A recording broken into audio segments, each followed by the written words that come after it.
જેવી રીતે ગઢપુરમાં દાદા ખાચરનો દરબાર, તેવી જ રીતે આ પ્રસાદીનો કાર્યાલયમાં આવેલો વસ્તા ખાચરનો દરબાર સંવંત 1877 ભાદરવા સુધી દ્વાદશીથી 1878 કાર્તિક સુધી પૂનમ સુધીના કુલ 12 વચનામું શ્રીજી મહારાજે આ કાર્યાલયમાં આ જગ્યાએ પ્રબોધેલા છે.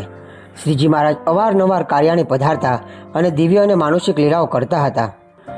જ્યારે 69 કાળમાં દેશમાં ભયંકર દુકાળ પડેલ ત્યારે વસ્તા ખાચરે 3 મહિના સુધી 500 પરમહંસોને પોતાના ઘરે રાખેલા અને બધાનું અન્ન વસ્ત્ર કરીને પૂરું કર્યું હતું.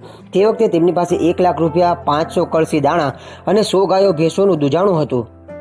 તે બધું સંતો માટે વાપર્યું. એવા તે પ્રેમી અને ઉદાર ભક્ત હતા. એક વખત મહારાજ દિવ્ય દેહે તેમના ઘરે આ જગ્યાએ આવ્યા અને રોટલો અને દૂધ જમ્યા હતા. કાર્યાણીની આ જગ્યાએ મહારાજે નવરાત્રી, દશેરા, દિવાળી, નવું વર્ષ, અન્નકૂટ ઉત્સવ અને દેવ દિવાળીનો ઉત્સવ કરેલો છે.